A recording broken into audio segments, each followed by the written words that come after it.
it's a beautiful Saturday, so we're looking forward to a very spirited discussion, especially with our esteemed panelists that we have today. You know, you community folks are rousing, stuff up and, just sharing the spirit. So we really are excited about today. I want to just say greetings and thank you for joining us. My name is Raquette CSR. I am the executive director for In Black Inc. and a member of the Minnesota Black Publishing Arts Collaborative. Before we get started, just please take a moment to mute your devices, turn off or turn down your other background noises, and position yourself in a nice quiet space where you can join us and be fully present. If you need to turn off your video because you're not getting the correct connection, that's fine. You can still hear and listen. We would love for you to maintain and stay with us throughout. Let me see. Let me tell you a little about the Minnesota Black Publishing Arts Collaborative. Is made up of the following organizations. There are Black-led agencies, which include Strive Publishing, Papyrus Publishing, Inc., Planting People, Growing Justice, In Black Inc., and Wise Inc., Creative Publishing. Now, these are the agencies that have committed to challenge and change the narrative of Black, people of color, brown people, in terms of the stories we uplift, the books we publish and archive and share with our community, as well as the work we do with our constituents to address and challenge the single narratives that create huge disparities for our communities. Now, the idea to do a series on identity came out of the Zoom event we hosted last year called Black Writers Healing. We had a wonderful panel with several local writers, a couple of which are joining us here today, which we are really happy to have back. But during the discussion, it was highlighted, or at least there were some undertones that we felt were exposed that told us that we need to dive a little further into identity as writers and how we are fully present with who we are in what we actually write and put out to the rest of the world.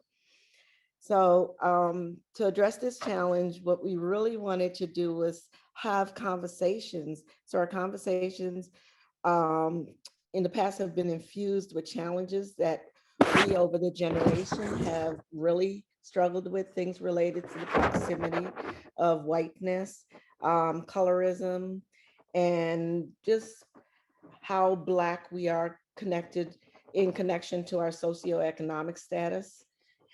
So some of those things do serve as factors that help us to divide or separate from each other. And we hope that these discussions will help us to come together at this time. It is my pleasure to introduce our moderator for today. And as I introduce the moderator, Hannah, if you can just post her information, that'd be great. But our moderator for today is Dr. Artika Tyner. Dr. Tyner, as you know, is all about community. She has a huge just literary reach in terms of the works that she has previously and currently work on. And Hannah, if you can turn to, thank you. So she is, and I'll go ahead and read her bio. She's passionate. She's a passionate educator, author, sought after speaker and advocate for justice at the University of St. Thomas School of Law. Dr. Tyner serves as the founding director of the Center on Race, Leadership, and Social Justice. She is committed to training students to serve as social engineers who create new inroads to justice and freedom. Dr. Tyner leads by example by organizing policy campaigns, fostering restorative justice practices, developing social entrepreneurship, initiatives and promoting assets based on community development. She serves as a global citizen by supporting education, entrepreneurship, and women's leadership initiative in Africa. Dr. Tyner is the founder of Planting People, Growing Justice Leadership Institution, and a member of the Minnesota Black Publishing Arts Collaborative, which is organized by this series of writers of heritage and of African heritage, and identity. I am going to turn you over to Dr. Artika Tyner, who will be the moderator for the rest of the evening or the rest of the afternoon. Thank you. Thank you, Sister Raquette. I appreciate the warm welcome. I'm honored to be here today with such an esteemed group of panelists to help shed light on some of the complexities, some of the opportunities to engage around getting a deeper understanding of identity. First, we have, and you'll see next on the slide, we have Carolyn Holbrook. Carolyn Holbrook is a writer, educator, and longtime advocate for the healing power of the arts. Her memoir and essays, Tell Me Your Names and I Will Testify, won the 2021 Minnesota Book Award for Memoir and Nonfiction and was an honoree for the 2021 Society of Midland Authors Literary Award in Biography and Memoir. She is a co-author with Arletta Little of Minnesota, civil rights icon, Dr. Josie R. Johnson's memoir, Hope in the Struggle. She is co-editor with David Mura of an anthology, We Are Meant to Rise, Voices for Justice from Minneapolis to the World. Her personal essays have been published widely, most recently A Good Time for the Truth, Race in Minnesota, and Blue Visions, African-American Writing from Minnesota. Her work is supported by the Minnesota State's Arts Board and the Metropolitan Regional Arts Council. She was a 50 over 50 honoree. She was the first person of color to serve in a leadership capacity at the Loft Literary Center, and the first person of color to win the Minnesota Book Awards K. Sexton Award for significant contributions to and leadership in Minnesota's literary community. She teaches at the Loft Literary Center and other community venues and at Hamline University, where she won the Exemplary Teacher Award in 2014. She is the director of More Than a Single Story, which she founded in 2015. She is the mother of 5, grandmother of 8, and the great-grandmother of 2. So we'll do a virtual welcome to Carolyn Holbrook.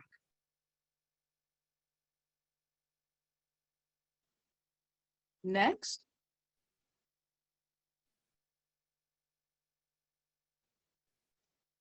I'd like to introduce Ezra Hyland.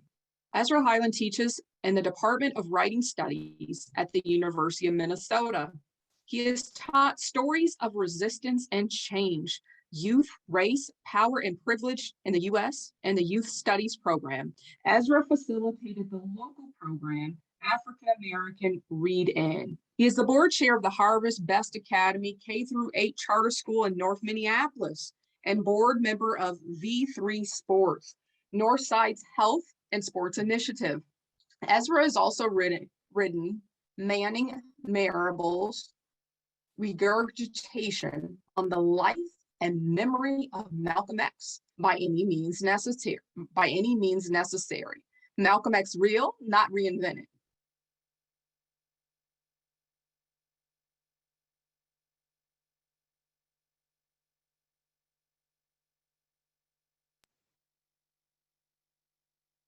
Next, I'd like to introduce Tish Jones. Tish Jones, founder and executive director of True Art Speaks, an arts and culture nonprofit based in St. Paul, Minnesota. Tish Jones is a poet, educator, cultural strategist, and cultural producer from St. Paul, Minnesota. She has performed poetry in venues throughout the United States. Her work can be found in A Moment of Silence, the Minnesota Humanities Center's anthology entitled Blues Vision, African American Writing for Minnesota, and more. Currently a Metropolitan Regional Arts Council Next Step Fund and Waterer's Future Building recipient. She has been awarded fellowships from the Arts Matters Foundation, Springboard for the Arts, the Intercultural Leadership Institute, and more. Former director of the Brave New Voices International Youth Poetry Slam Festival, her work explores the ways in which art can function as a tool for social transformation, liberation, and education. Jones has always had a passion for bridging arts and culture, civic engagement, and youth development. And for more on her personal praxis, see Jones' TEDx Minneapolis talk on spoken word as a radical practice of freedom.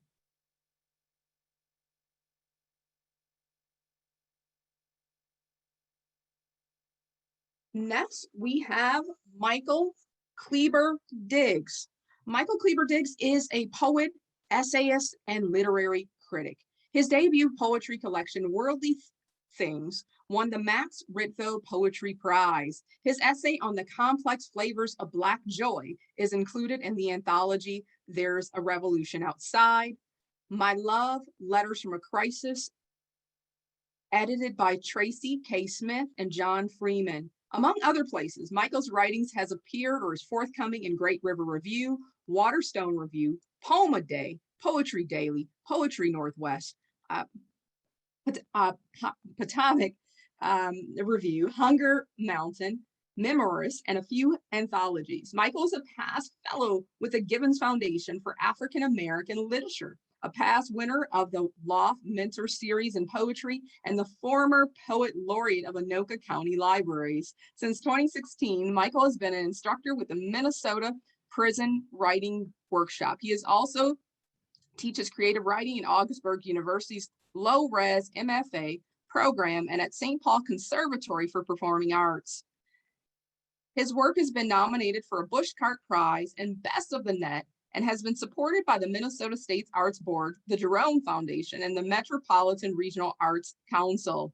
Michael is married to Karen Clieber Diggs, a tropical horticulturalist and orchid specialist. Karen and Michael have a daughter who is pursuing a BFA in dance performance at SUNY's Purchase. So with that, I don't know about you, we have a dynamic group here today. All of the awards, all of the fellowships, and a commitment to writing for justice and engaging and creating and manifesting social change. So here it is. We'll open up with a to hear from the panelists. And the general question that we'll start with is to get a bit of a sense about your background and how you were raised. So the question that we'll start with is, how does your background shape or inform your identity in writing? And how does your being on the continent, being born on the continent of Africa, or your parents being from Africa, show up in how or what you write? And I want to make sure we have a good mix and every panelist has a chance to share. So we'll mix up the order with each question, but here it is. We'll go ahead and start with Brother Ezra. Can you give us a sense of how your background has shaped your identity and writing? Thank you so much. And thank everyone for attending. Whenever I talk to students, I always first thing I tell them is I'm a foster kid. And my foster father was almost 70 when he took me in, and he was a preacher. And so we didn't read comic books. We didn't read the sports pages. He read the Bible every day.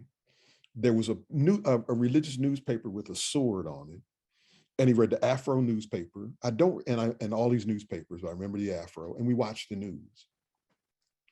And so I think shaping me is that part of what I believe is that as a preacher, right, he had to talk to people. His scholarship was public scholarship in that sense. And so I think that has helped shape the kind of work that I do.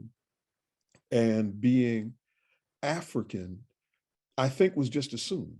The one thing he would always tell me is that was something that I was always conscious of, because he would tell me, Chucky, I don't know, men of his age always called young people Chucky. I guess we couldn't remember your name, but he would say, you have to be twice as good as the white man to get half a shot.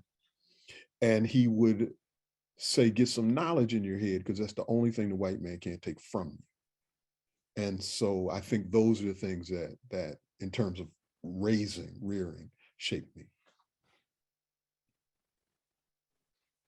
Thank you. Next, we'd like to hear from Miss Carolyn. Can you give us a sense of what shapes your identity? Born here in the US, what has shaped your identity and connected it to our African identity? I'm going to respond to this question by reading just a couple of pages from the first chapter of my book, Tell Me Your Names, and I Will Testify. Can y'all hear me? Okay. I was a small child when my parents divorced. My mother moved my three siblings and me from our home in Ann Arbor, Michigan, to make a new life in Minneapolis, and Dad moved his new family to Springfield, Massachusetts. Life is never easy for a single parent, and Mama was no exception. I always bristle when I hear white feminists talk about work as a privilege, because Black women have always had to work, often cleaning the houses of wealthy white women who were privileged to work outside their homes. In addition to cleaning houses, she also did piecework in a factory where she was paid according to the amount of work that she produced. But even with two jobs, she had to resort to commodities such as government cheese and a spam-like meat substance in order to keep food on the table. Even so, she kept our house spotless, made our clothes, kept us clean, and nursed us through our childhood illnesses. She found creative ways to stretch that tasteless government food, even inventing dishes she hoped we would enjoy, being sure to include healthy servings of fruit and fresh vegetables that she grew in the garden that she kept outside of her house. Like her mother before her, my mother wanted to be a hairstylist. Over time, she accomplished her dream in a much larger way than she envisioned when she was a young mother struggling to keep food on the table. She worked her way through beauty school and went to work at Bee's Beauty Shop in South Minneapolis. Her struggle continued for a while, but things got easier after she met Barney. I was about 12 years old when Mama and Barney married, and he brought his son to live with us. The gentle and loving man, Barney was a terrific father and stepfather. In his professional life, Welton Barney Barnett was the first Black auditor for the Minnesota Department of Agriculture, but his real passion was music. He picked his left-handed Fender Telecaster guitar in small combos and also with a big band that played in ritzy suburban supper clubs called the White House. We kids loved watching him when he sat on the couch quietly practicing his amplifier turned off so as not to disturb the family, and we enjoyed dancing around in time to the music when his friends came over to practice in the basement. It was unfortunate that in keeping with the times, Barney was forced to enter the supper club through the back door while his white bandmates went in through the front door. While I was preparing for an estate sale after Mom and Barney passed away, I came across an obituary about Barney in an archived 1985 edition of Downbeat magazine. There, for the first time, we children learned that he had played with jazz legends Cab Calloway and Duke Ellington in his New York City heydays in the 40s. Mom and Barney both had good heads for business, and together they opened Mama's own beauty salon, Joanna Salon of Beauty, on 48th Street and 4th Avenue South in Minneapolis at a time when the practice of redlining limited Black families to living and doing business in areas that were not as far south as that neighborhood. But later, after her first employer, Bee, passed away, they bought the building that Bee owned and turned it into a beauty school. Career Beauty Academy was the first and only African-American beauty school to ever exist in the state of Minnesota.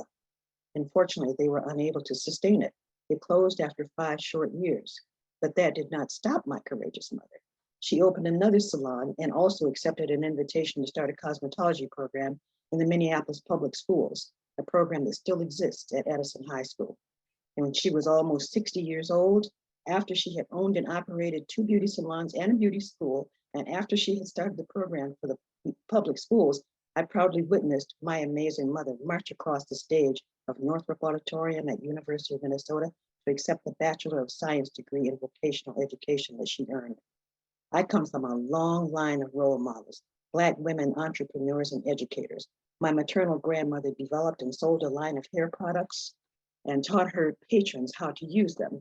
My great-grandmother, together with my great-grandfather, turned their home into a boarding house for African-American railroad porters in Lincoln, Nebraska, where porters were not allowed to stay in hotels. I'm proud to be the inheritor of my foremothers' remarkable enterprising spirit. It is because of their legacy that I have been able to achieve as much as I have. And my family was rather loud, so I turned out to be the quiet one, the one who wrote. So I'll stop there. Thank you. We'll now turn to Tish. Give us a sense of how identity has shaped your artistry. Peace. Thank you for having me, and much love to everybody that is on this call. and to the organizers of the event. My name is Tish Jones, and I am the descendant of enslaved Africans in America. My paternal side of the family, I've been able to trace back 6 generations.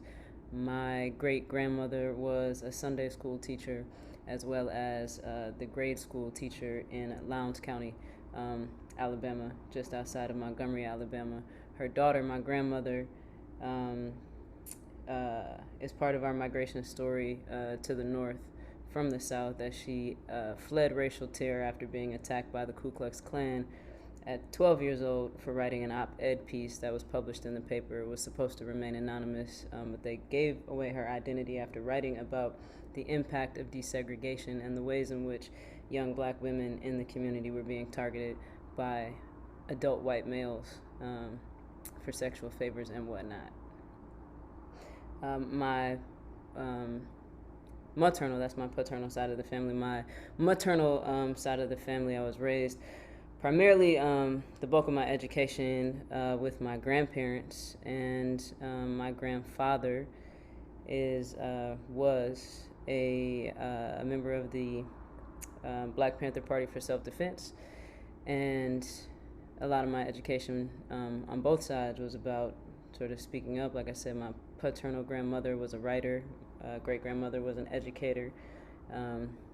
Both really instilled freedom of expression on that side of the family. And on my maternal side, I was very much, the literature that I read growing up was about who I am as a descendant of enslaved Africans in America, and what my responsibility to my freedom and the freedom of my kinfolk would and could look like.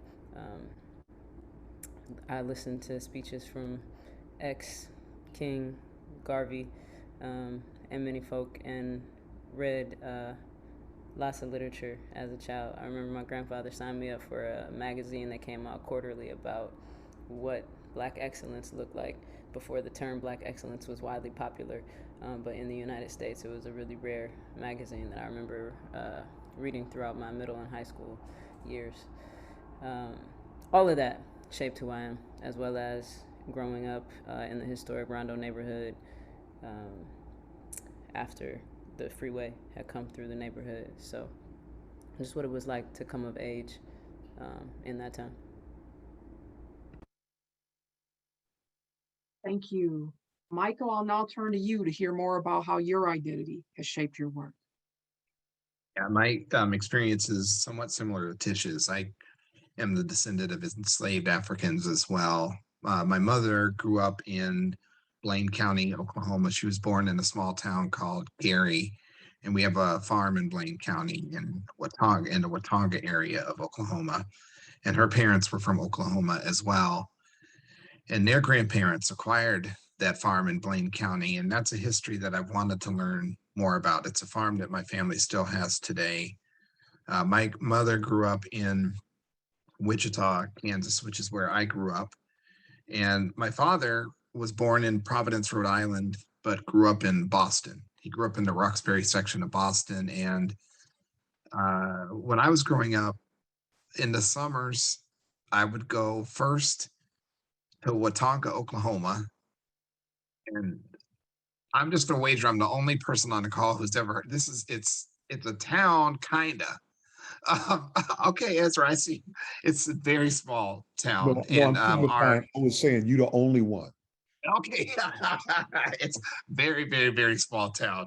And my grandmother's relatives have a funeral home in that area and throughout Oklahoma. So I was first go to Watauga, Oklahoma, where you had to drive for an hour to get anywhere.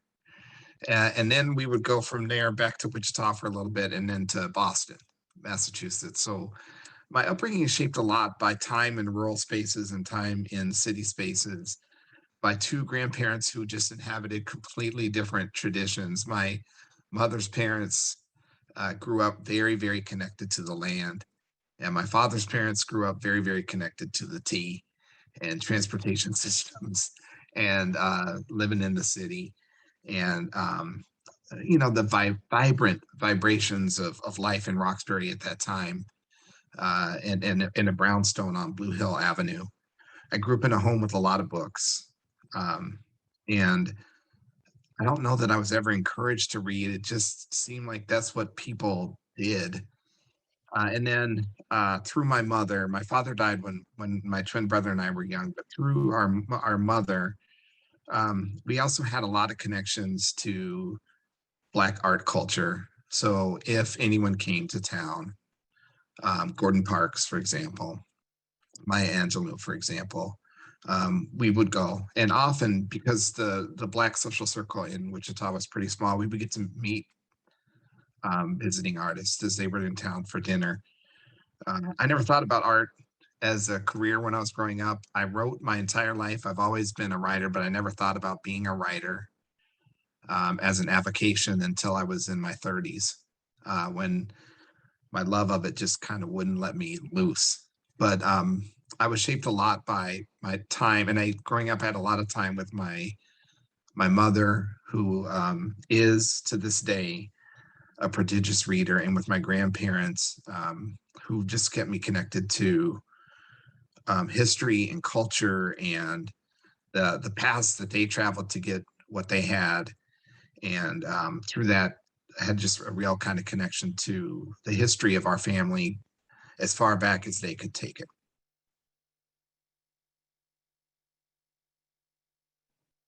You see here, we have a richness of heritage coming from the grandparents, the forefathers, the foremothers. And as we take it all in, I just kept hearing the words of Dr. Kwame Nkrumah, the first prime minister of Ghana. He reminds us, as we took this piece, Tish grounded us in being the descendants and the connection to enslaved Africans, that I am not African because I was born in Africa, but because Africa was born in me. So if we take that in, and actually, I'm going to have Tish lead us on this one because it came up in our previous discussion. It was actually one of the questions that you raised. This piece about what are the challenges of forming a healthy identity and a more conscious connection to our African heritage and our African heritage communities.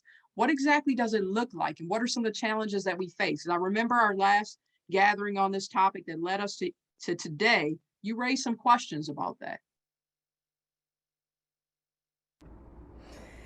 Yeah, that's a big question. And thank you. What are the challenges that we face? I think, I probably spoke to this the last time, but I think it's there's a lot of unlearning that we have to do, right? I think we all know that there's a lot of unlearning that we have to do. There's a lot of loving that we have to do, a lot of acceptance. I think part of being indoctrinated into Eurocentric mindsets and ways of being in the world, it lends itself to a lack of acceptance of difference, of other people, of other lifestyles, and it sort of prioritizes one specific lens and way of existing in the world. And beautiful thing, as we know, is that African ways of being and ways of knowing are very diverse and very full and very rich. So yeah, without being super long-winded, I really do think it requires a very specific decolonization of the mind, and a denouncing of colonization and a denouncing of white supremacy, and really sitting with where those things live inside of your body, and study and love. Like there's also, in the unlearning, there has to be a desire to learn as well, right? And some humility and ability to listen. So study feels really important to me in terms of the work that we do. Study is a component of every aspect of the work. Studying one's craft, studying oneself, and whatever you believe or perceive your identity to be. What does it actually mean to be that and to engage? So that's my perspective in this moment. Listening, loving, learning, unlearning.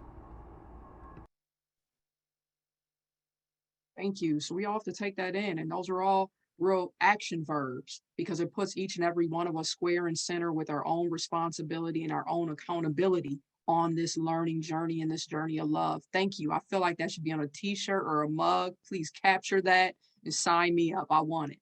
I'm going to turn over to, I'll turn to I saw Mama Carolyn, I saw you nodding that whole time. So I was watching the body language. Although you all can't see me, it's like the internet kept me out. I can see you. So I saw some nodding there, some amens going on. Mhm. How do we overcome these challenges?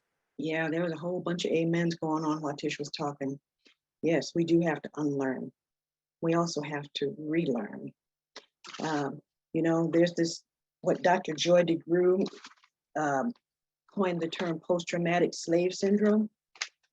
We have to recognize that that is huge. It lives within all of us, and all those things about you know, acceptance that Tish was talking about, accepting people within our own tribe who are different than we are, is difficult sometimes. And I believe that the divide and conquer thing holds true within the Black community, as well as it coming, you know, against us, because you know, it has been difficult for us to accept people, as I said, in our own tribe who are different than we are.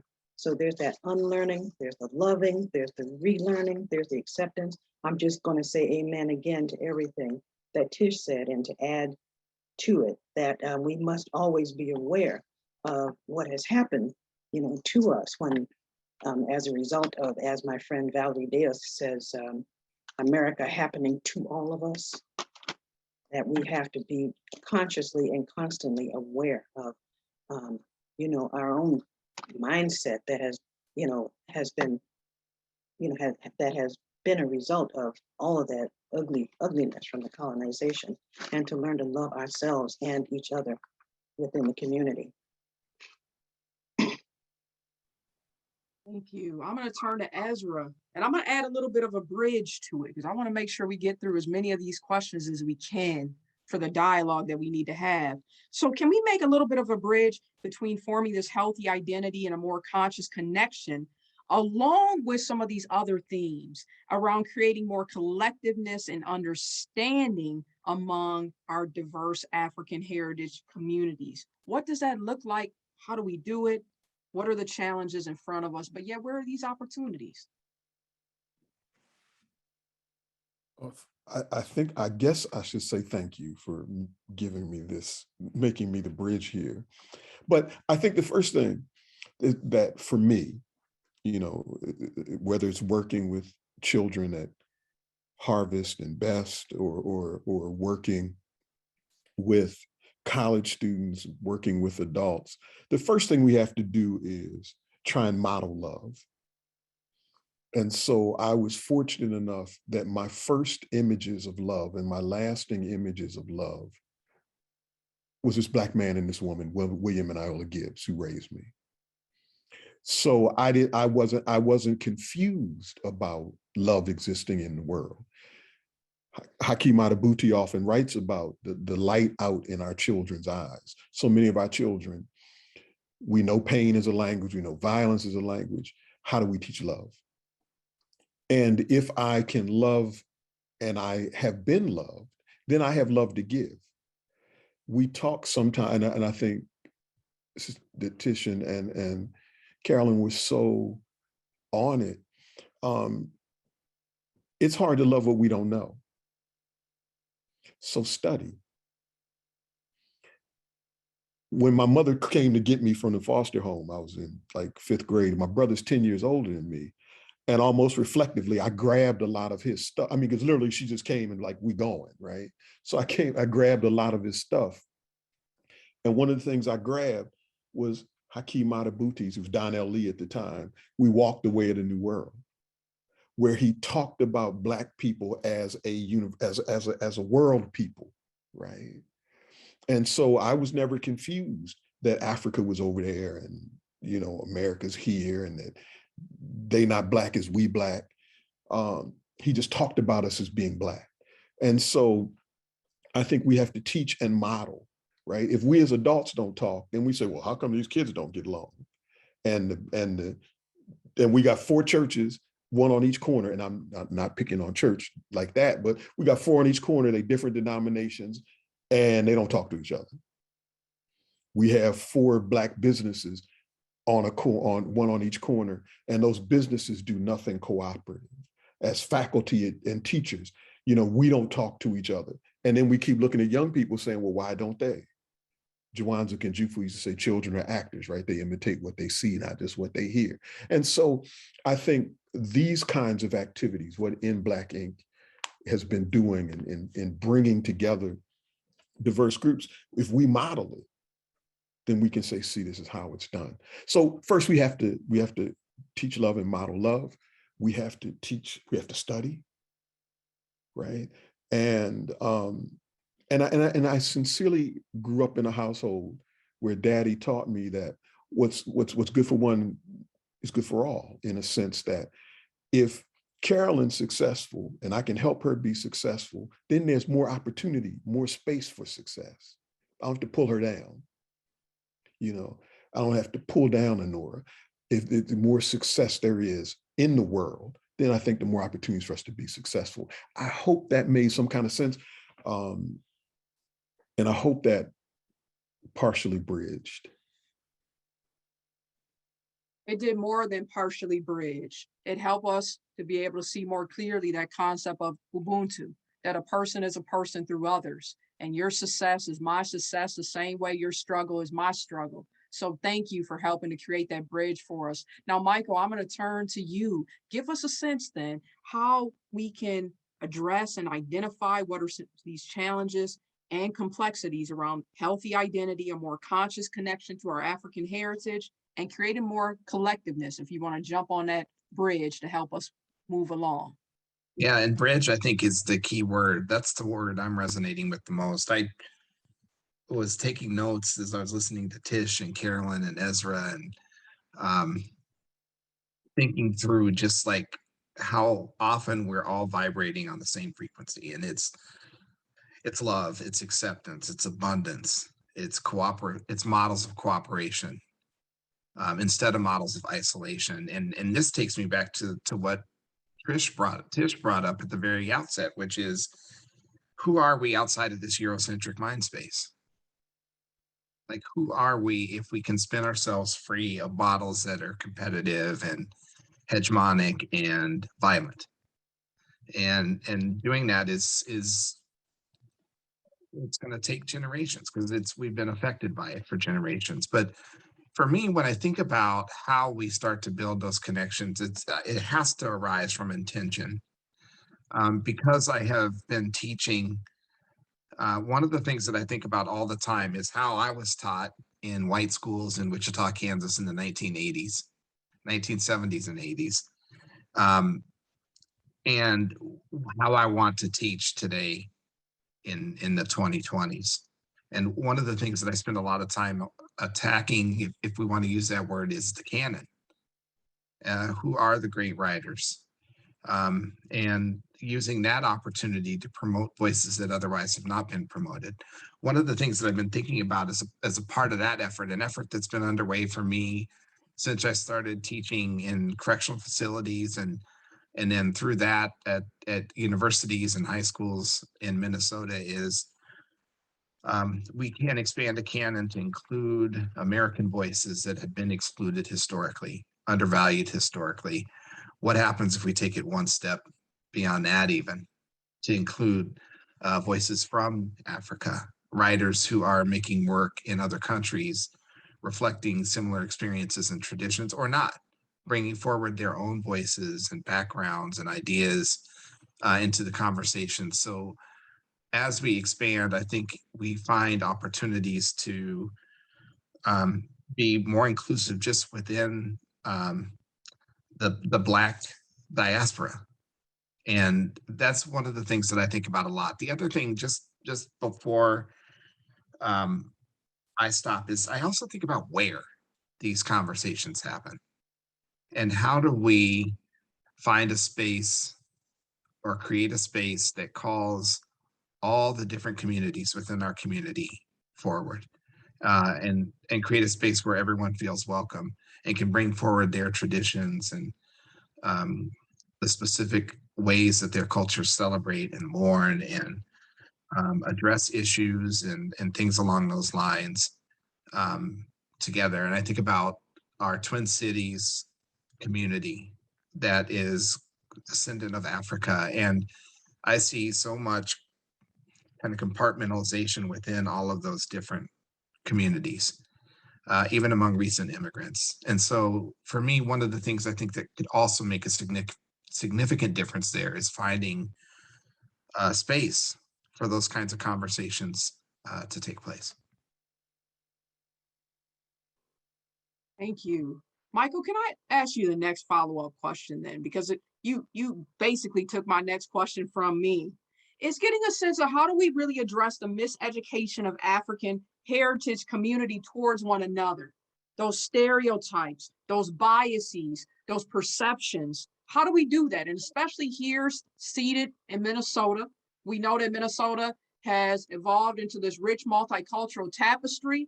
But in many ways, how do we still realize that? What does it look like that? As Tish talked about those unlearning processes, building those bridges, finding more love, challenging what we believe, and how do we go a step further? So give us a sense. Now I'm going to ask this of all the panelists. How do we address the miseducation of African heritage communities towards one another? Yeah, so I think there is a human tendency that's a little bit at work there. I know that if we were having this conversation on the continent, we would be talking about the way people from different nations and from different communities and tribes within nations don't always see each other, and rely instead on what they've been told to think about their relatives who are just from a different area. So some of that exists within human nature. And then of course, some of it is, and I'd say most of it is deeply kind of connected to models here, where that are anti-community, that are meant to keep us divided instead of united. Because if we're working separately, we're easier to disrupt. So a lot of it, I think, is just making sure people are aware of how those kind of capitalist model, colonial models, Eurocentric models are meant to keep us from being in community. And that the early part of it is just recognizing that's not who we are. I think there's also broad agreement on that's not who we want to be, but that's the model we default to because we're so shaped by the systems and culture that dominates in America today. So I think it's intention again, and I think it's creating space for sharing, opportunities to hear and learn about and connect to the diverse experiences within our common experiences, and to build from there. Education is, again, it's going to be a key part of it, but I think it takes a coordinated, intentional effort from people who are promoting that desired outcome in a place that can gather all the different members of our community together. All right, thank you. I appreciate it. So you're getting that sense of the importance of unity. But I'm going to take it a step further, because I think we can have this conversation either in the comfort zone or we can have a real conversation. It's the same way sometimes where they're like, oh, I think she just got called Akata, born of wolves or born of wildness, or maybe you hear that from your Nigerian brother or sister. I remember taking a group of my friends out to dinner, and they said, we have to go home early. And I said, why do we have to go home early? We're enjoying our plantains, our fufu, what's going on? And they said, oh, it's because it's getting dark. I was like, it always gets dark, the sun goes down. And then they said, oh, no, gooding. I said, gooding. What could gooding have to do with going home early? And then my mind went to what some of my friends told me from Uganda. Before they came here, they watched Boys in the Hood. So my intuition told me to ask my friend, did you watch Boys in the Hood before you came to the States? Yes. So I said, you were talking about Cuba gooding. Yes. And you thought we had to leave the restaurant so we wouldn't experience a drive-by. Yes. We have to get to the core of many of these things. And it's on both sides. I just gave one dimension of it. It goes across the diaspora. Can we get some help with that to understand really and get to the root of what are some of the challenges that we face across the miseducation and misunderstandings that we have around each other and cultural heritage? And Tish, I'll turn to you because you talked about the power of decolonizing our mind and unlearning some of these things. How do we get past these stories of gooding? How do we get past these stories of Akata? What do we do with all these things? Yo, I really love this question. Thank you. The answers seem really they might sound really simple, but listening to one another and actually speaking with one another, right? I think that the power in your story is that you were listening with intention, and cared enough to ask the question in a manner in which you were seeking understanding. And that is not often what takes place. In fact, most people think they know the answer already, so they never invite anyone else to the table to be in conversation with them, right? And when others are at the table, because the answer has already been arrived upon, they're not necessarily ever really asking the question to seek understanding, but they're asking the question to make sure that the question was asked in public space, and therefore there's a witness of the fact that they asked the question. So it's not really a mutual or loving exchange to reach a collaborative end, but to check a box, which is hecka white. It's hecka, yeah, that's not, it's a violent practice. And I was thinking, when Brother Michael, when you were speaking, and the canon, I've always loathed the idea of the canon, and I really want to attack just the concept of the canon and apply it to different different genres, different fields or whatever, because it's really this idea that somebody has risen to elite status to become the authority on a particular thing, whether you're the authority on Black people, you're the authority on, Black financial prosperity, you're the authority on housing in the Black community, you're the authority on poetry or whatever. But it's like the thing that's really interesting to me, right? I'm as a poet, Sonia Sanchez just now getting her flowers with the Gish, right? And I mean, the FBI has been after Sonia Sanchez, like showed up at her door in her home. She's been fired from these prestigious institutions over the years for teaching and being a part of the process of our liberation and education, and she's just now getting her flowers, right? But so many of her contemporaries have been celebrated for years, have been awarded for years, and so on and so forth. And I think that even in terms of Sonia Sanchez being included in what is considered the canon, you don't find a lot of her writing within the canon. She's in our canon, you know what I mean? Like, we go to Sonia Sanchez, but we don't see her alongside her peers who have been sort of slid in. They get their poem or two, right? So I want to blow it up. I want to actively. I guess that's my. I feel super impassioned about that. Like, when someone presents themselves or are presented as the one, what is our responsibility, right? When someone is presented as the one, then can we look and see who else is around them, who's not in the room, who's not being listed, who's not a part of the conversation, who if they were in the room would provide a different perspective or have a different lens. That's what I'm really, really excited about: the listening, the difficult conversations, and the inclusive spaces, because oftentimes you look around the table and everyone at the table looks just like everyone else at the table, and they have a similar experience at the table. So it's this really exclusive situation that claims to be inclusive of an entire demographic, which is mad, whack, and corny.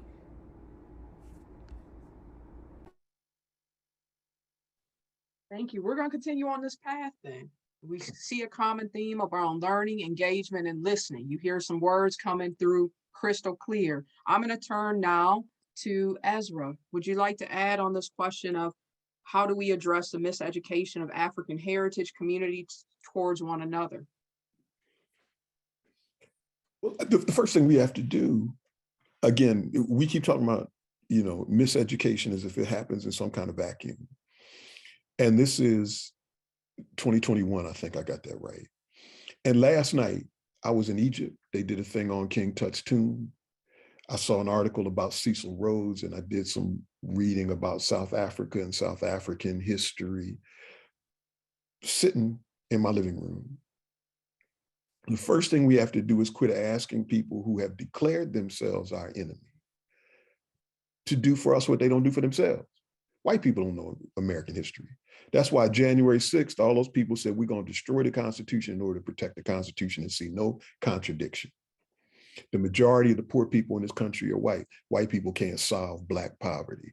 The majority of the violence, murder that happens in this country are white people. So we can't turn to white people. So part of it is to have this kind of conscious effort. And I think this is the thing, right? Where we know we are teaching the truth. I tell people what I think is important for them to know. Then I can say, I know they heard it because I told them. I don't enter a room assuming anything. And because folk look alike does not mean that they are alike. Doesn't mean we have the same understanding. I had the opportunity to spend a lot of time in South Africa, a lot of time in Egypt, and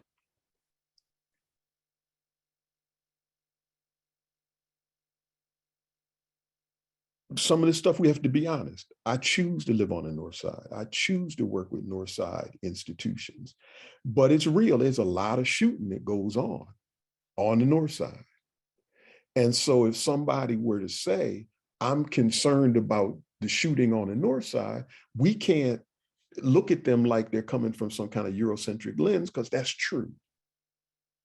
Every day, on my way to work, on my way to the supermarket, on my way to friends' houses, on my way to the bar, wherever I'm going, I'm past memorials where young people have been shot. So for me to tell somebody, oh, just ignore that because there's some kind of Pan-Africanness that we need to be down with, I think we have to be honest too. That's why, what was it Langston Hughes, right, who said that we are beautiful and we're ugly too. The tom-tom cries and or the tom-tom laughs and the tom-tom weeps, right? And to embrace ourselves as full people, as human people. And if we sit down and have conversations, right? But we have to know what we're gonna teach. We have to know what education is before we can begin to address miseducation. And I think a lot of our problem depends. Dr. Clark, Elder Mahmoud always says, two things can be true. That opposite things can be, two things can be true at once, right? We have institutions that serve us, that profit from us, but we don't make them respect us. And when we go in these stores, we don't see Black people in positions. That cup food is still, look, let me stop. But does that make sense? If somebody put a gun to my head, I'm not going, and it's not their fault, I'm not going in Cup on Chicago and buy nothing. But these kind of, these things can survive in our community. But I think the first thing is we have to have a proactive educational process in our lives that we share with the people we know and love. And then through interaction, when we get to know each other and get to know each other's stories, that's how we fight some of this miseducation. Thank you. I don't know about you, but my cup's running over. A lot of information, knowledge, and some real challenges and opportunities in real time. Now I'm going to turn to you, Ms. Carolyn. Give us a sense of this piece. Once again, we're going to continue on this question. What do we do about the miseducation? What does it look like as it relates to African heritage communities towards one another? I love everything I've heard so far, and it's all just sort of, zapping me right in the heart. Yes, we do. We are beautiful and we are ugly, and we do have to accept all of that within all of us. I just keep thinking, since the question was asked, about when I used to teach first year English at MCTC, and I did a thing around, African Americans and slavery and such, and I would show this video that gave a certain part of Harriet Jacobs' story, Incidents in the Life of a Slave Girl. And they would, it was about the scene where she would be in that space that she hid in to watch her children. And there was the scene of slaves being beaten and all. And there were a number of West Africans in those classes every single time. they were shocked. They did not even know, or I mean, they had heard Cuba Gooding, yeah, but they just were not aware of the depths of the way that we were hurt, you know, as slaves. And that's this thing, you know, has continued on and on. And I think that, I don't know if I'm making any sense either. I'm just sort of throwing shit out there. But these panels are good, and I would love to see them become more, or to have a few of them that have people from various African heritage communities across the world talking to each other, asking these same questions.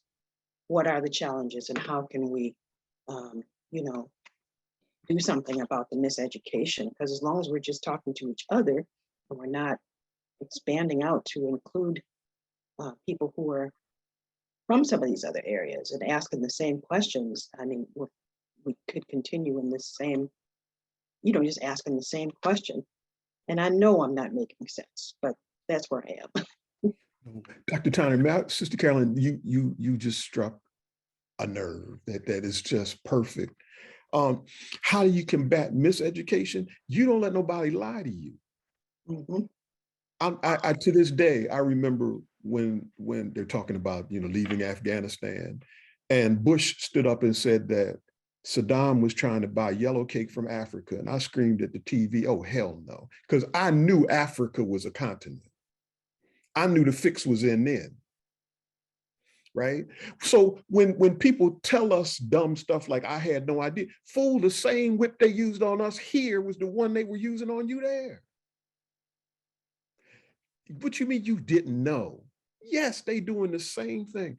Equiano in his narrative, the interesting narrative of Lado Equiano, or Gustav Vasa, the African, writes, if you know the history of one nation, of one ship, or one plantation, you know the history of the entire institution of enslavement, because it's the same. And so you don't let people lie to you, right? Somebody step on your foot and say, oh, I didn't know that hurt. Yes, you did, fool. And so I think you're so right. We have to own our stories and respect ourselves enough so that when folks lie to us, we can challenge them, not out of hate, but just to make sure that they're right, that they deal with the illusions in their head, right? I hope that made sense. Illusions is a big word, and yeah, that's sort of hit it on the head there. Yes, it looks like you just got an exclamation point with this response and this analysis, because it's about talking and speaking truth to power. That if stepping on my foot hurts, stepping on your foot, we all know that as a part of the human experience. So thank you both for helping to shed light on that particular question. Now, there was one question that came up from our last session where we were all together, and I was a panelist along with Ms. Carolyn, Tish. I was along with you all, and there was a question that we didn't finish out. It was kind of that looming elephant in the room. It was, how is light skin, dark skin, colorism issues, how are they seen in the part of this discussion that we're having right now about the challenge and complexity of our African heritage communities, but also as it relates to our writing, our artistry? How does colorism impact some of this conversation?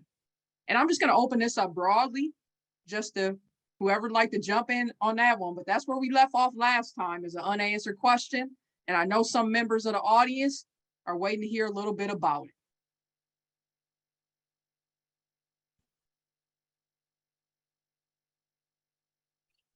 I would say there's a lot of ways that we get separated from our stories and our history.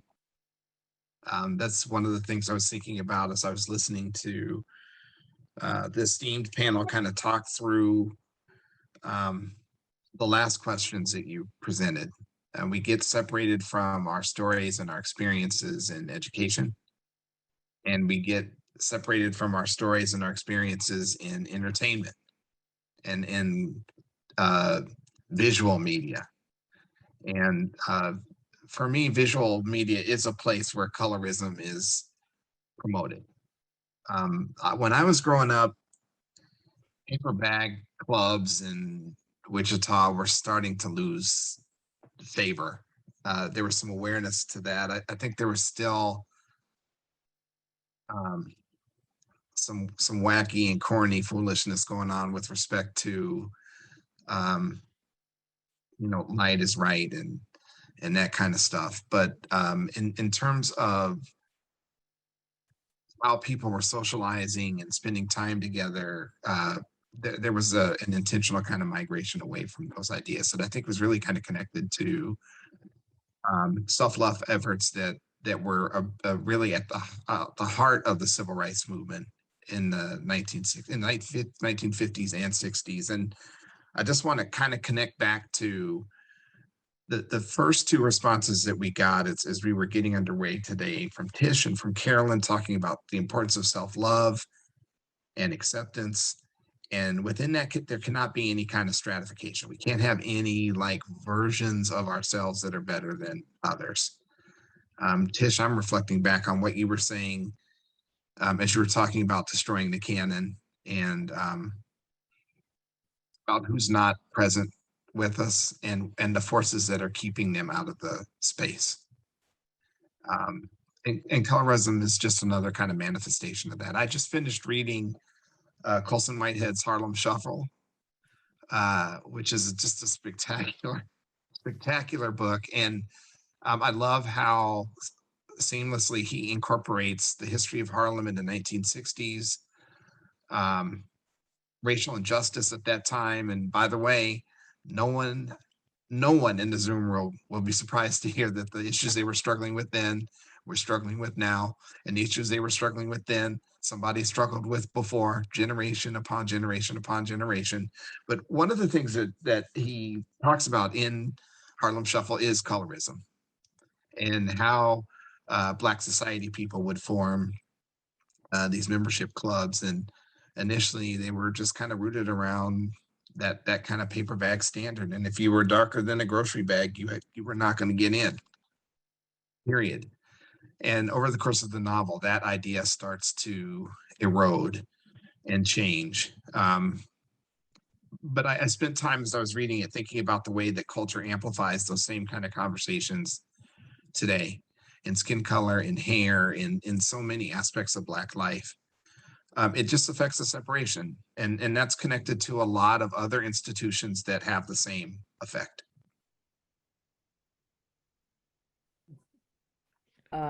If y'all see my eyes cutting away, it's because I'm writing stuff down, not because I'm not listening, because they cutting, boy, I'm writing.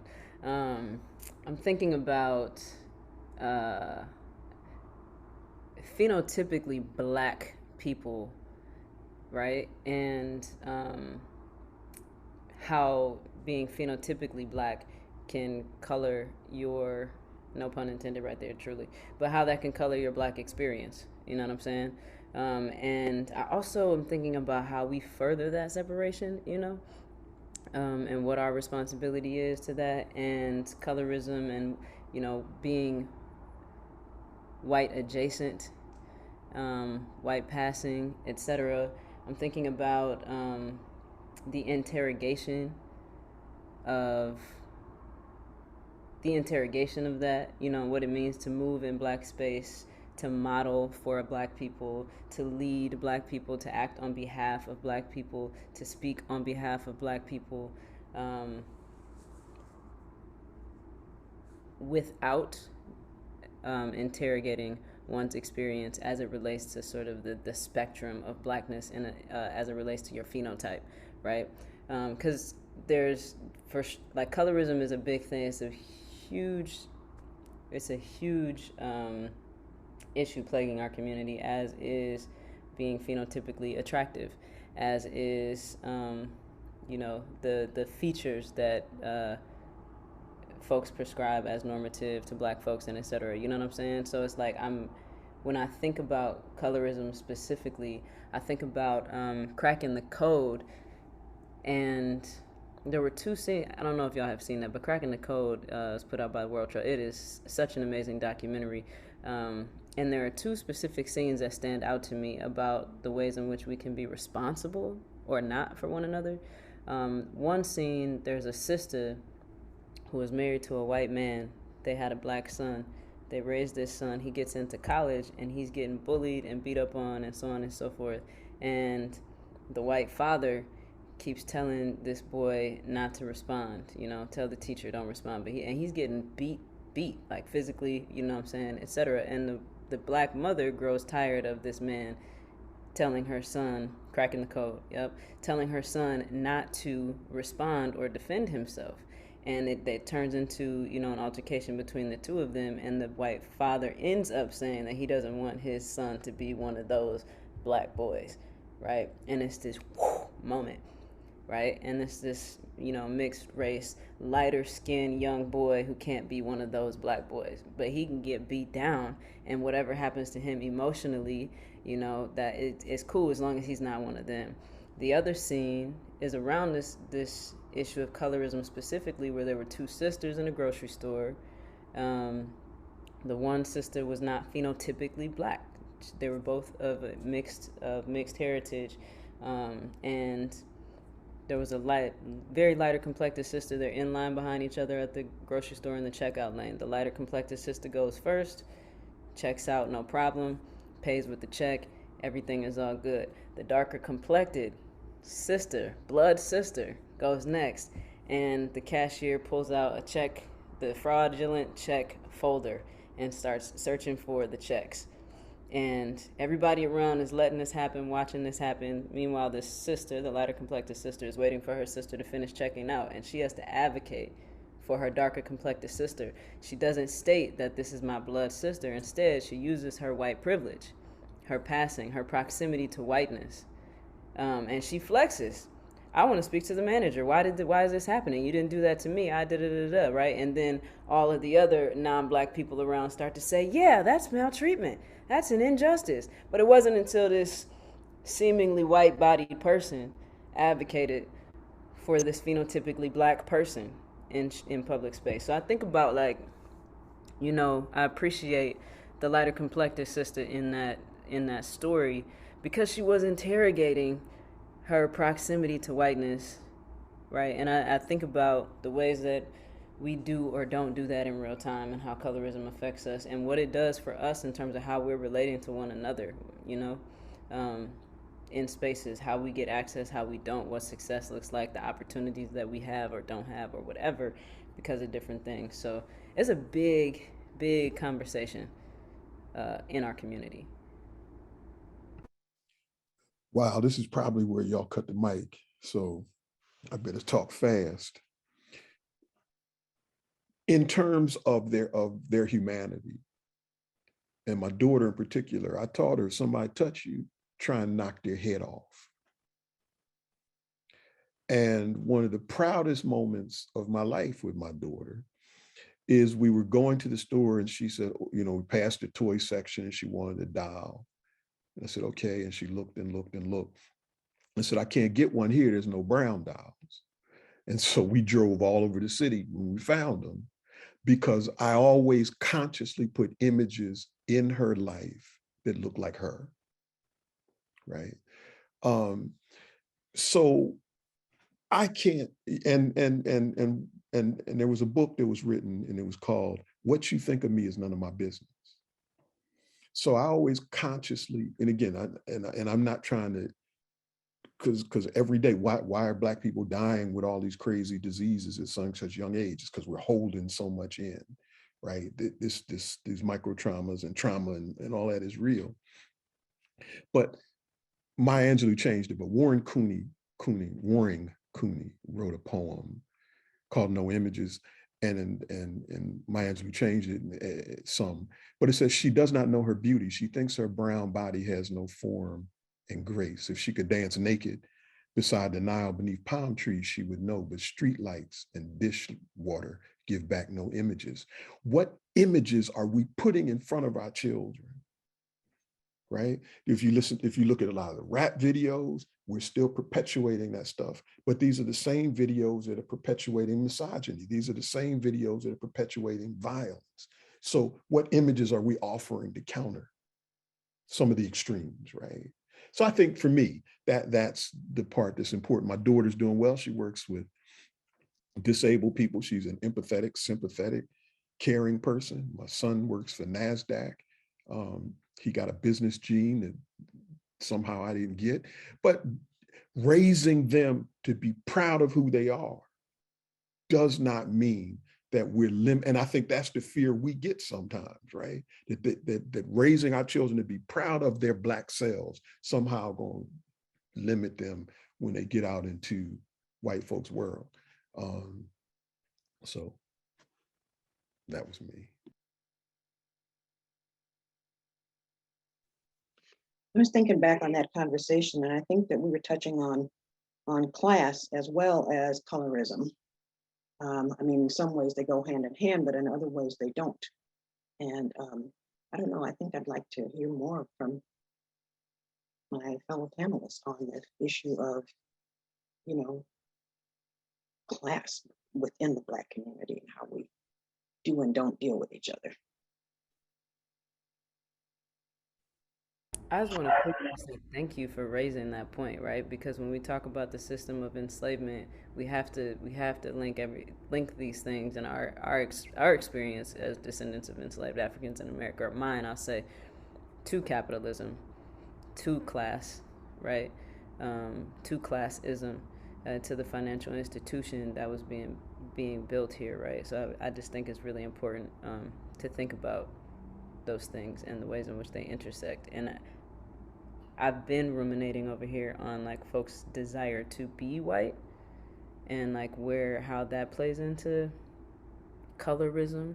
You know, I know a lot of folks who, when I was younger, I used to, because I had experience with a lot of white women who said that they wanted to have Black babies, like real life. Lots of, in this community growing up, lots of white women wanted to have Black babies. I had friends that I thought were my friends until they said that was their goal, is to have a Black baby as white women. And now I hear a lot of sisters who are my age with the goal to have lighter complected children, right? So like there's intention around how folks are choosing their life partners that is also based on colorism, right? And this desire to be white, and the desire to be white. For me, I always go back to the fact that like there was literally a process created by the justice system in the United States for people to apply to be white, right? I think about the fact that the country, like Egypt, called the United States Supreme Court and advocated for Egyptians to be classified as white in the U.S. Census. So it is all connected, and whiteness equated to wealth here, right? So like there really is this embedded desire. So the unlearning for me is like, yo, you moving in this way that's connected to this whiteness, to this, you know, supremacist logic that has us down, or are we moving in this collective? Yeah, so I thank you for that.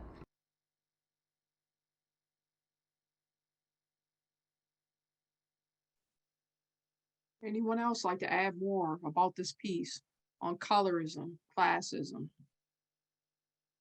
and how it impacts our community? And while you're pondering, as our panelists are thinking about how they'd like to engage further on some of these questions, I want to make sure that we're not missing the chat. And if you have questions, please make sure that you're adding them as well. We have one piece here in DC. The mayor ran a campaign called Flip the Script, pictures everywhere with men and sons doing wonderful things together. It's all about perception, changing the narrative and the way we are seen by flipping the script. We also have another comment here, desire to be white. Yes, I think a lot of that becomes many wanting to do even procreate with white privilege to grant their children privilege or proximity to whiteness.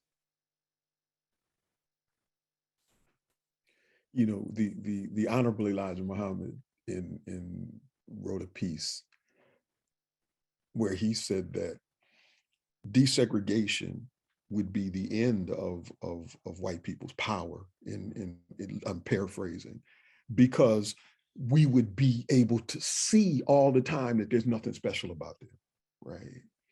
And I think there's an interesting thing into how much we buy into stuff.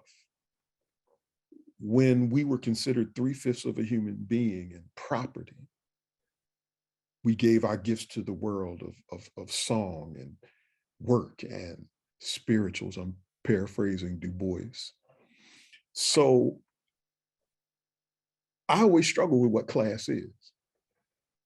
My foster father, who lost his fingers in a sawmill, so he just had the nub, taught himself to hold the guitar pick in his hand and play guitar with a hand with no fingers.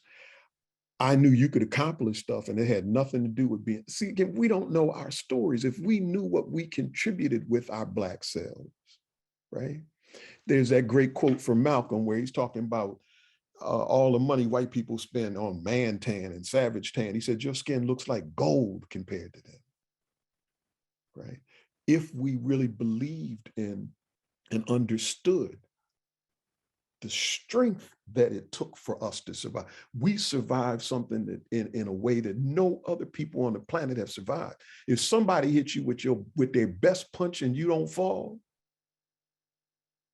that boxer doesn't go home crying, oh my God, he hit me hard. He would say, I took everything they had, right?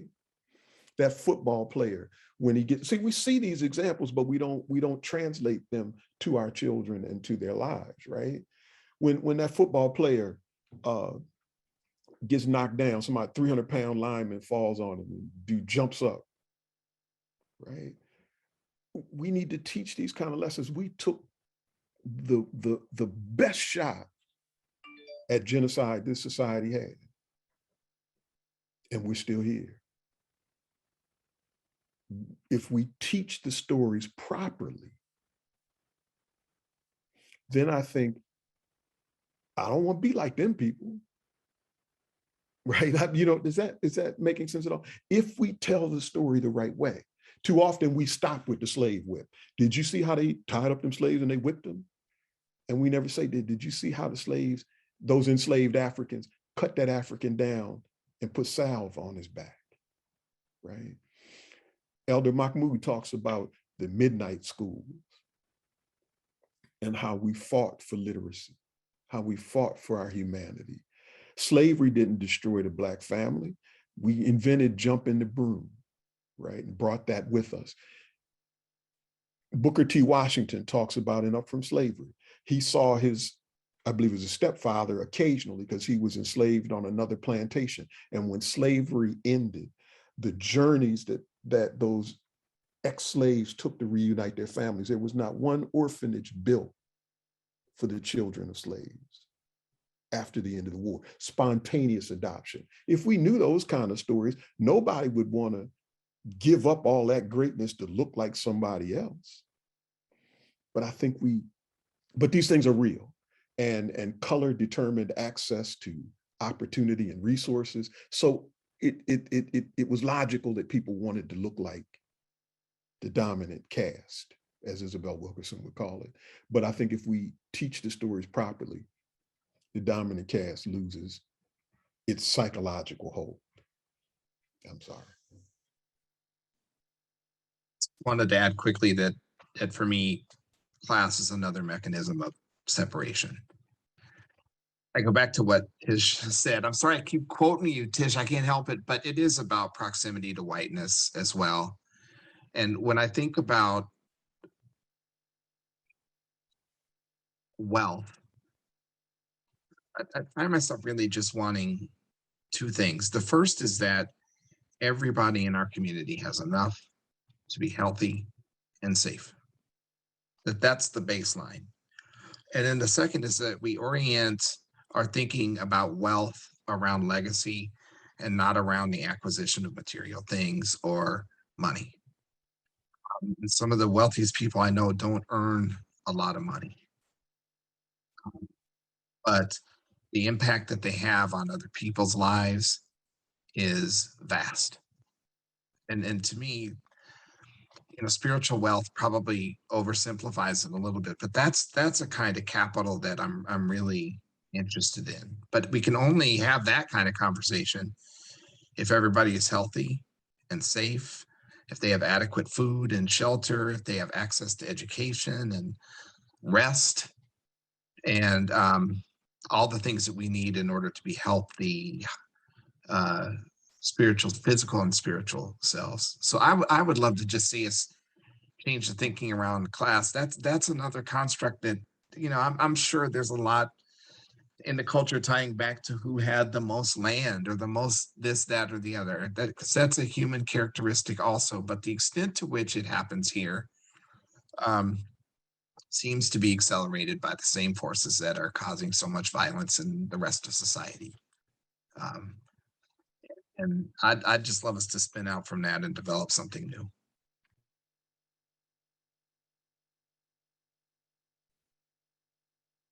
Thank you. So once again, make sure that you're checking the chat. There's a lot of great knowledge here. We're talking about everything from race as a social construct, the science of race, how our wealth is really a part of our stories. So make sure that you're getting a chance to take a look at this knowledge sharing here. But we want to open it up broader for questions from engagement, not from the audience, from the village. We're all here together as a part of this learning experience. I have the first question that's in the chat, and it's related to Pan-Africanism.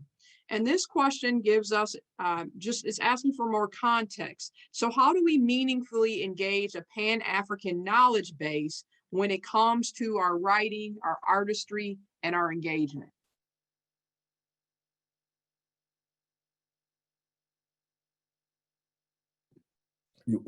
I first, if we're going to be Pan-African, we have to read some African artists.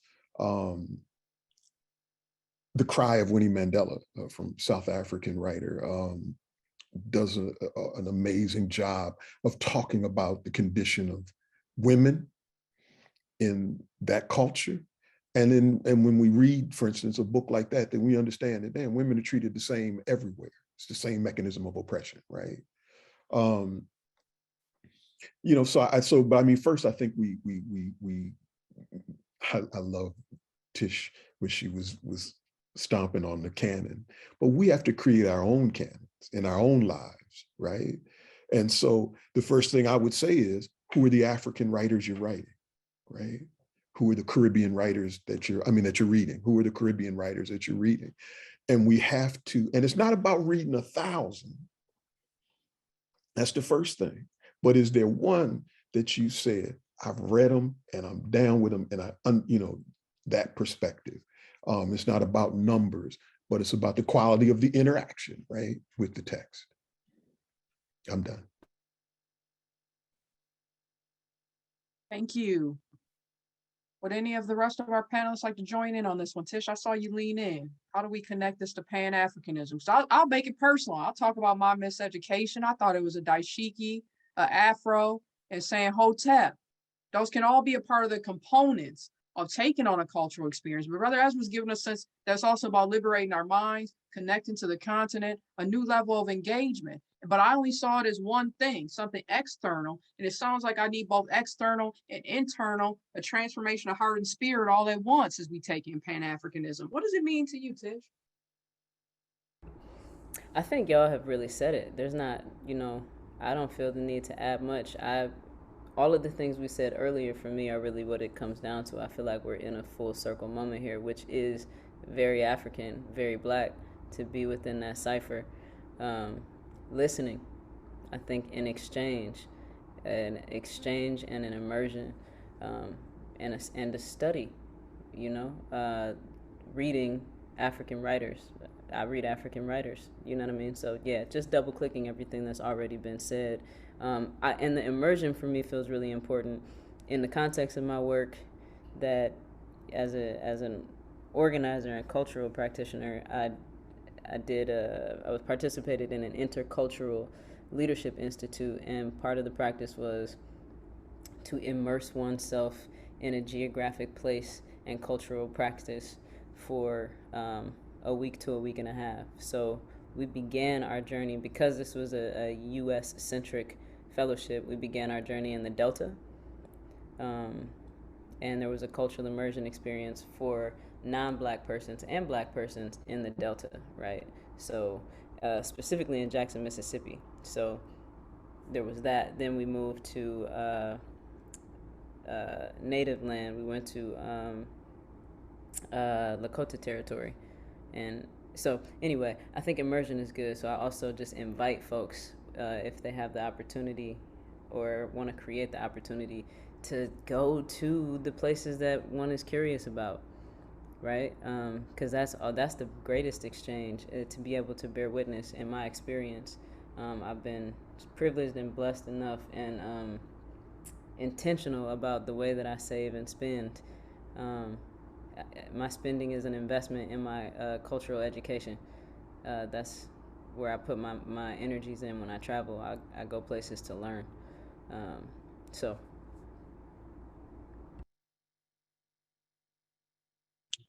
I could sneak in just one quick idea, something I was thinking about. I was talking to Nikesa Opoti yesterday and Valerie Deas, and I think that there are so many artists in the Twin Cities, right here in our community, who are from any one of a number of African countries, and Haiti, Jamaica, and other countries as well. And I'm one of the things I've been thinking about, both because I was talking with them about it yesterday and in our conversation today, is like, what can we do just right here to call ourselves into spaces more? You know, I'm not curating a lot of reading series, but when people invite me to read at one, how can I bring forward artists who aren't always called into those spaces, and or at least share that opportunity with them. So I'd love to see us unlock a lot of the potential for conversations within the community, broader conversations within the community, just right here in the Twin Cities.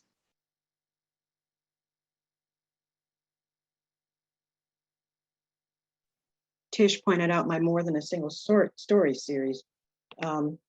We are a series of conversations that bring people in all the various BIPOC communities together to talk about issues that affect us all in a cross-cultural kind of way, because for me, it's important that we look to each other and look at each other and learn from each other the wisdom that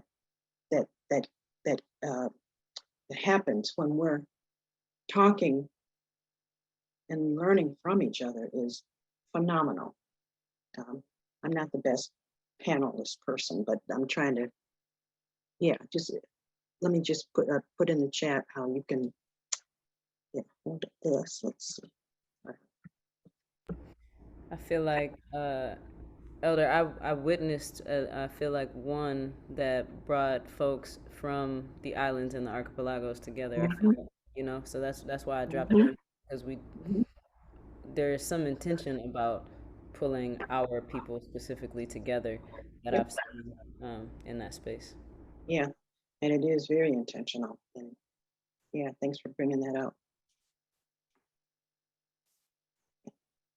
Well, this has been a rich opportunity to engage, to pause, reflect, and grow together. So we'd like to start just by making sure that we're thanking our panelists for bringing those opportunities to increase our ability to connect with each other, to build together. And I look forward to our next opportunity to come together, continue the conversation, because I know Brother Michael said one of the things we need to do is create more space. The space is here. So I'd be remiss to not close out. I'm going to transition it to Brother Anura for closing. But before I do, I just want to say that heartfelt thank you, because as a moderator, I had to keep putting my pen down to focus, to say, okay, your next question, please, because I got so much information and knowledge right here. But I want to close with the words from Miss Valerie. Miss Valerie says, if you know where you come from, you know where you're going. Having the knowledge of who you are, and let me just scroll back up, I'm getting some more comments here, of who you truly are, you can focus on how to get where you need to be. Sometimes a traumatic experience can open you up for your true purpose. And I just want to thank Ms. Valerie for that statement, for that reminder about identity, purpose, and destiny coming together. And last but not least, please do, we just got the invitation to support each other. You have talented artists and writers right here. We're our own community. If you heard me speak before, you know this. Wherever I go, I say, where are my local artists? Why are they not a part of this conversation? Where are my local truth bearers and tellers? Here's your future speakers. Your keynote address should come from the people that you're hearing from today, because we're only as strong as Ujamaa. Those cooperative economics means you and I have to elevate each other. So please, if you're listening, tuning in, a part of this discussion, make sure these panelists are a part of the learning and the teaching that you're doing within your organization, and put them in. If it's the DEI training, you got your DEI training folks right there. Now it might turn to something deeper than DEI, but we need that too. So call on everyone here for that authors conference, whatever we need to be able to continue to create the spaces to speak truth to power. So I thank you all. I thank you for coming together to create a space where we can pause, reflect, and grow. I'll now turn it over to Brother Anura, and thank you, and see you all again soon. All right, thank you, Sister Artika. You did an excellent job moderating. Thank you so much. And to our wonderful, beautiful, brilliant panelists, thank you too. One of the things about the Minnesota Black Publishing Arts Collaborative is that we know that as writers, as you can see these panelists, all of us have our thoughts and our concepts, and we toss around our mind, we talk to people, but writers, as you can see, all of them said they be reading a lot of books. So, I mean, to take the time out to read, to discuss, and then process, and then put something down on paper is a serious process that at least in the Publishing Arts Collaborative, we really take seriously, and we really hold a lot of weight to what you guys say. And so we've seen all your works. And so for all of our panels, the writers we get, we know that you guys have put the time in. You put some work, you put some thought into these questions and the things that you're doing. So, you guys all come highly recommended. And so by your peers and other people just like you. And so that's why we really want to thank you guys, the panelists, for really coming out and sharing your wisdom and your art and your talents with us. With that, I'd like to just announce our next panel, because this was a 5-series session panels. And if we can show the one for December, Writers of African Heritage series there. Now, like it's been said in this panel, that people of African heritage are a very diverse community. And many of us, between our skin colors, where we're so-called born, there's a lot of things that kind of identify or shape us. One of them is who we're raised by. Many of us talked about how the children are raised, what we teach our children, how we show our children. We have some brilliant writers that have been raised by, multi-ethnic parents that may have, a white parents, a Korean parent, or may have been adopted and raised in a foster home, or raised in a foster home, or been adopted, or, multi-ethnic parents. And so they come up with a very unique experience as well. I know Ezra mentioned that he was adopted or fostered by loving parents. All of them don't always end up like that necessarily in the foster homes, as we know here in Minnesota.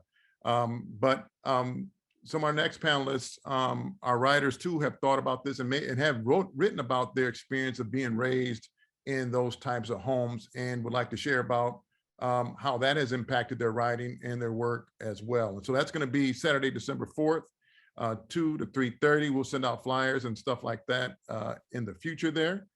And then in December, or in January, that's our 4th session. Then our 5th session is going to be a dialogue with none other than Dr. Malana Karinga. And it's going to be a dialogue. He'll just be talking, because you just got to hear what he has to say. He's the author of 17 books, 57 journal articles, 42 book chapters, 650 columns and commentaries. The man's prolific. And you know him mostly as, maybe the creator of Kwanzaa, many other things, but he's a serious thinker for our people in our community. And he does a lot of work dealing with identity and the challenges that our people have with that question, and the complexities and the diversities of that. and we're going to have a dialogue with him in January. Hopefully, we're so close to getting them so nailed down there. And then lastly, these are the collaborative in Black Ink, and all of our partners in the collaborative have events going on. So I invite you to go to each of their websites, whether it's Strive Publishing, Papyrus Publishing, In Black Ink, People. Sister Artika, you got the longest name of all of our organizations. People, Power, Growing Justice.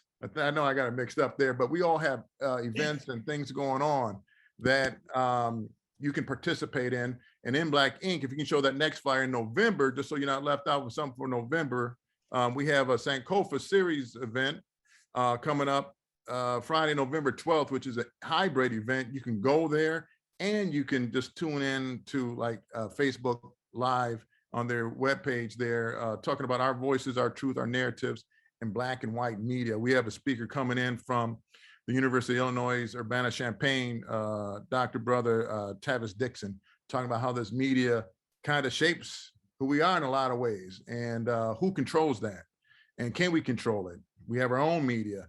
Are they doing a good job? Are we doing enough to impact those images and those messages coming to our people and especially our children about who we are and what we're supposed to do? And, you know, is it making us warped, or is it making us more humane like we're supposed to be? And so please join us for that too. You can look at In Black Ink's page for that. But again, look at all the websites and stuff.